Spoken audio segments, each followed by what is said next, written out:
Hey everybody, it's Melissa and today I'm going to be filming a simple video that I said I was going to film a while ago, but I'm finally getting the chance to film it, and it's Daisy's gear video. So I'm going to be showing you guys all of the gear and things that me and Daisy have used for training in the past, training now, and just our everyday going out gear when we go out together. If you don't know who Daisy is, she's my service dog in training, and I can link her video in the description all about her, so you can go and check that out if you want to know more about her. So let's just jump right into it. So one of the basic things that we have is just a 4-foot leash. This is just a pink polka dotted one. We use this for puppy class because we need a short leash that has some length to it. I don't really use this for outings, but it is always nice to have if I want to take her for just a walk around the block. Another just basic leash that we have is a just purple 6-foot leash. This is just like the other one, but it's longer, and I like to use this if we're going to a park and I want her to run around. It's a little bit longer, so she can have more room to run, and I can just kind of let it go, and it's long enough to where I can step on it if I absolutely have to. So I like this. So something that always goes with us when we're going on an outing usually is the treat pouch, and I just got this at the pet store. It's the Pet Safe brand, and it has a front pocket and a back pocket with all her treats in it, and it has a little thing right here so you can clip it onto your pants, or what I use is the buckle belt to tie around my waist. But I really like this because it closes and I can fit a lot of treats in here and other stuff. I just have some ADA cards and some poop bags in the front if I ever need them. And I also keep her clicker on here. Just makes a click noise just in case I want to do some training or I need to get her in that mode of, hey, we're training and I'm going to listen extra hard. Because she still is in training, it's for me essential to have treats and a clicker in case I lose her focus and I need to get her back into focus, or if I just want to do a training session out in public. To go along with that, I have her collapsible water bowl. This is just a bowl that I got from the pet store, and it pops out like that. This is the big one. They have a smaller one, but I wanted the big one because she is a fairly big dog. She's a medium-sized dog, and I really like this because it doesn't take up a lot of room, and it has this little clamp thing, so I can clip it onto her vest or the bag or anything. Really, I can even clip it onto her treat pouch. But I really like having this because when it is one of the hotter days, she needs water. So something that I bought a while ago, but I haven't really used it a lot, and you can hear the dogs barking in the back, but it's a front leading harness, I think it's what it's called, and I've seen a couple dogs have them, but basically the way it works is it goes on them, and then this little D-ring where the leash goes is on the front, so it's supposed to stop them from pulling, and it's just like in a martingale style.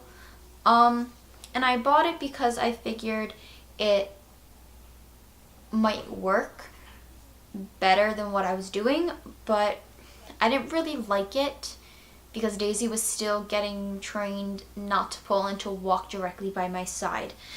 So I'm thinking about testing this out or just having it to go to the park or something. But for me, it personally, I didn't like it and it didn't really work out. But then again, I never really took the time to actually train with it. But I do enjoy having it as an option. But so that's that. And of course, I got the pink. One tool that we did use for training was a gentle leader, also known as a head halter. So the dog's snout goes around this, and this gets clamped up behind their ears, and the leash gets hooked here. And what this does is it allows you to have more control over the dog's head and to stop them from pulling. This actually changed Daisy a lot. She really understood the fact of walking beside me, not pulling unless she's told to pull, and I was able to control her head. So if she was being distracted by something or someone, I could just, pull a little to the left and have her head turn and look at me.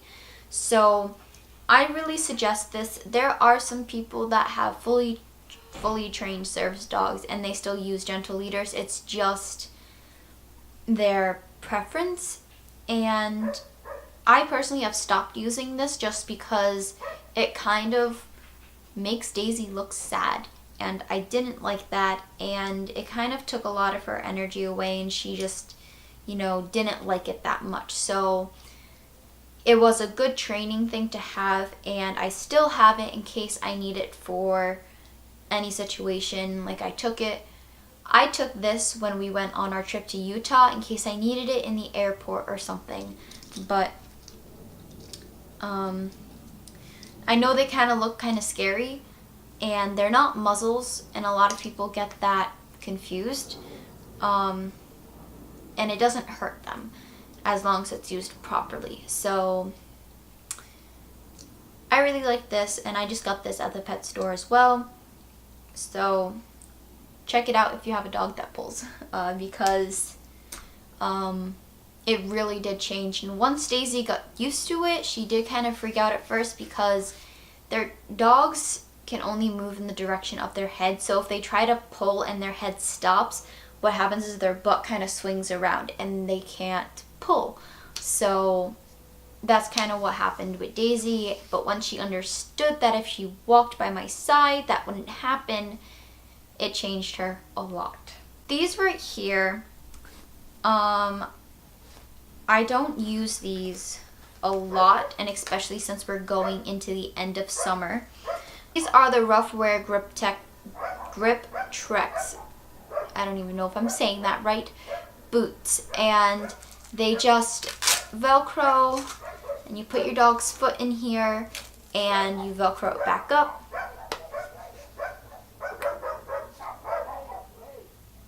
Can you hear? That's what living with dogs is like.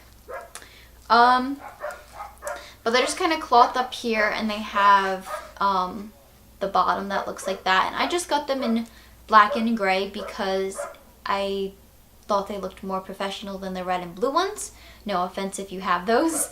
But I liked these, and you can get them in a set of 2 or in a set of 4. So I just bought the set of 4.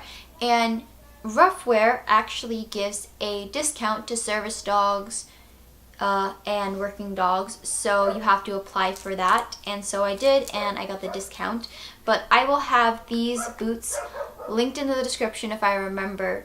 But they're really good for the winter when there's snow on the ground, especially for her because she likes the snow and she runs around. She gets the snow stuck between her toes, and so that can be really dangerous. And especially during the summer, or if you live somewhere that's hot, anything I believe that's over 79 degrees can burn their paws. And the way I always test that is if I walk outside barefoot and I can't stand 10 seconds on the pavement without my feet burning and me having to jump, then it's hot enough to burn her feet, and I do not want that. So these come in handy a lot, and I did have to get her used to these, but it's just a matter of putting them on and her walking around, taking a walk up the street, and they send a little baggy, so I just pop them in and do that. And the only outing that I put these on her was when I went to the zoo with her, and I walked the zoo for like 15 minutes, and then I decided to take them off because I realized most of the zoo's pavement was under shade, and so I put my hand down and I tested the pavement, and it wasn't even that hot compared to the parking lot.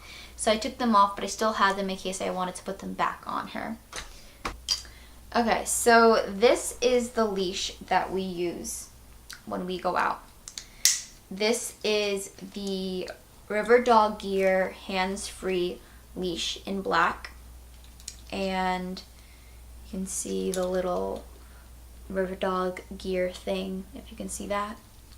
But it's really long, and it has a buckle right here, and you can make it to go around your waist, so that's what this is at, or you can make it longer to go cross body, and you can just play around with it and do so many different things with it, and I really like it. Something that we kind of use still, but that I got, was this little martingale collar. So it just has black cloth and then a chain here that when you pull, it tightens. So this I got after the Gentle Leader because I wanted to try to transfer her down to a flat collar or some sort of collar. So I got this because these are better than flat collars, because when you pull, it tightens the whole collar, rather than a regular collar. When you pull, it pulls up and it can hurt the dog's throat.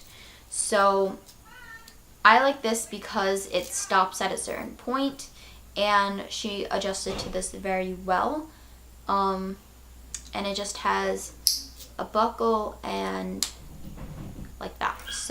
So I really like this, and I still use it sometimes. So I just got this at the pet store. Now the collar that we use now, some people may disagree, but it's the choke chain collar, and let me just say, it looks like this, and when you send a correction, it tightens around and then releases. So let me just say with this, I never thought I would use one of these. I never in a million years thought I would ever have one on Daisy because she's not a dog to pull.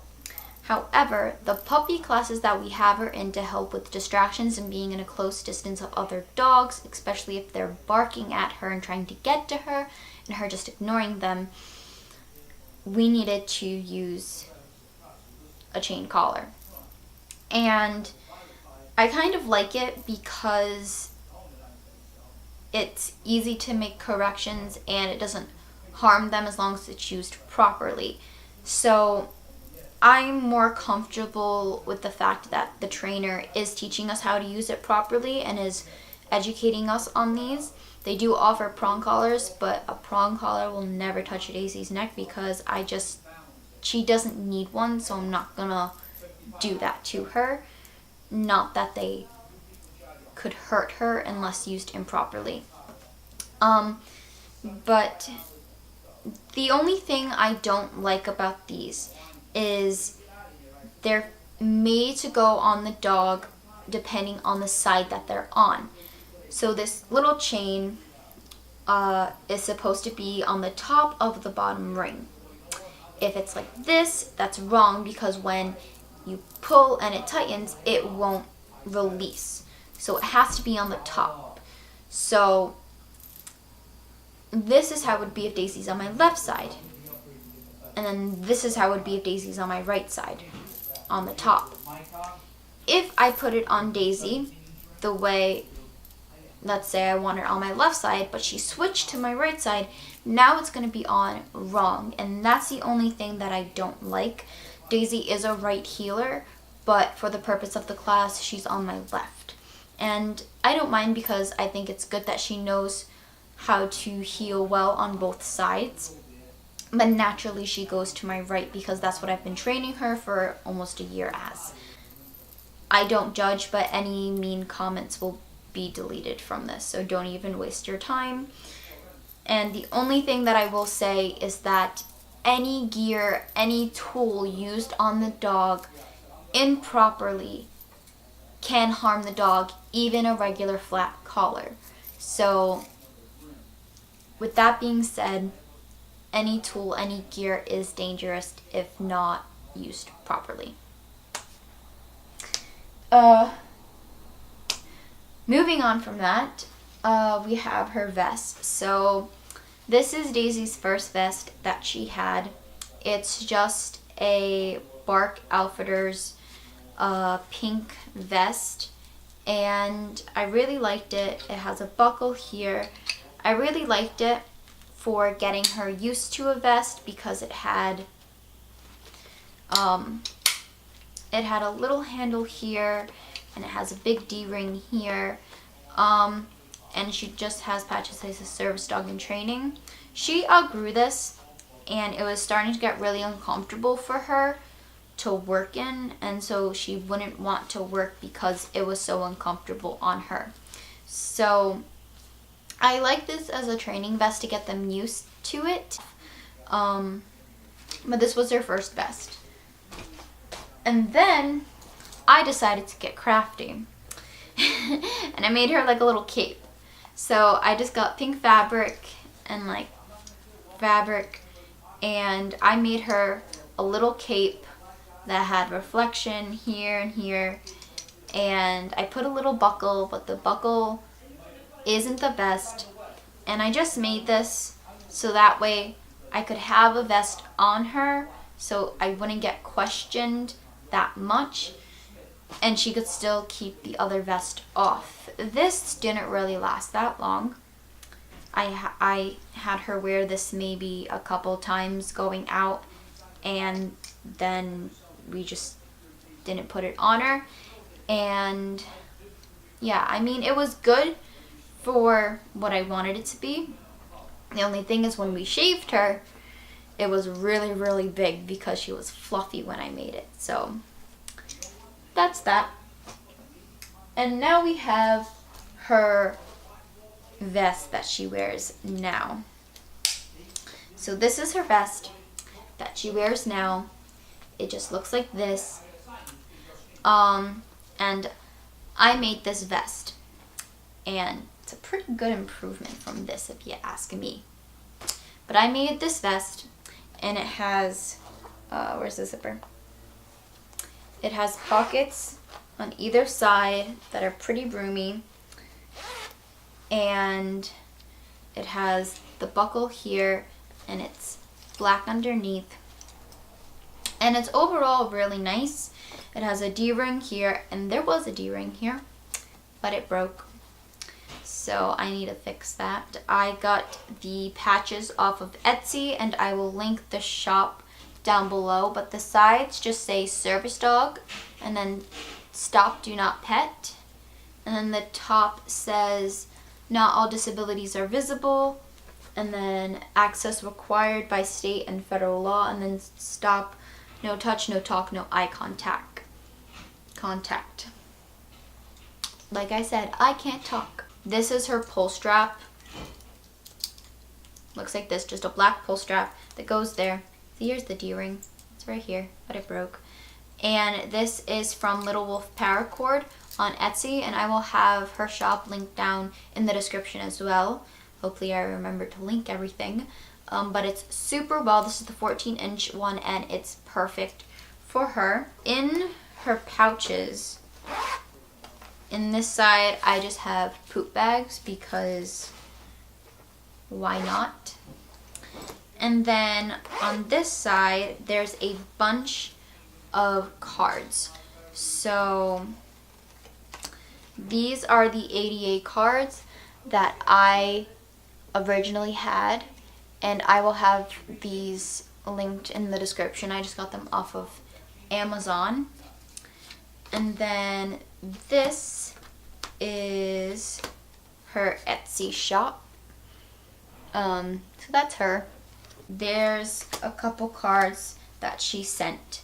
So This one says your mental illness is lying to you, and it just has a bunch of stuff about suicide prevention and mental illness. And then she has this one that says, hello, I am a service dog, and it has some information on it, which I really like. And then this is another, I am a service dog, with some ADA information. And then this is the one that I really liked. It says, hello, I'm a psychiatric service dog, and it talks about what psychiatric service dogs are, and on the back there's some tasks that they can be trained to do to help people. And so I really like these because it's always fun to have other cards, and something that I'm looking into doing is making Daisy business cards saying information about her and her Instagram, which if you guys don't know, Daisy has an Instagram. If you want to see more of her, click the link and follow her. So yeah, but that's basically it. It's a really good vest. It can get a kind of loose on her because it's not adjustable, but it's fine, and it's pink. We're pretty in pink. That's all of her gear that we use and that we have used, and my opinions. Like I said, I'm gonna try to link everything that I can in the description below, so if you guys want to check some stuff out, you can. One thing that I do want to add and tell you guys about is, you guys who have seen my vlogs going to Utah to the Rose Doll show, you guys know that Daisy came with me. And something that I want to let you guys know, because this is a video about Daisy, not all disabilities or like disorders or things can be visible. Most aren't visible. And I had a lot of people on that trip see Daisy, look at her, and a lot of it was just curiosity. I had people come and ask me, oh, am I training her for somebody else? Or what is she for? And I don't mind. I talked to a lot of people about Daisy and her training and, you know, stuff like that. I'm the type of person that I don't mind talking about Daisy to people if it's done in the right way, meaning you're not rude about it, you bring it up kind of nonchalantly. I had a lot of people at the Rose Doll show ask me about Daisy, her vest, what she does, her training, and I gladly talked about it. And I had people in the airport, this one lady asked me, you know, how does she fly on the plane with you? You don't have to ship her under. And I explained to her that no service dogs and ESAs, which are different, can fly in the cabin for free because they are technically for medical reasons. And I educated her about that, and I'm fine. I'm glad to educate people or talk about training and stuff like that. But it is very rude to assume that somebody doesn't need their dog or doesn't need a wheelchair or doesn't need this or doesn't need that, because you don't know that person. And what really upset me was I was walking Daisy and we were rushing to get to our gate, and a lady, I walked up behind her, and Daisy was completely fine, wasn't doing anything wrong. This lady was walking, she glanced down at Daisy, gave her a dirty look, and looked at me and goes, "What's she for?" And it's not even like we're having a conversation or anything. She just blatantly out rudely asked, "What's she for?" So I just responded, "Psychiatric service dog," and I continued on.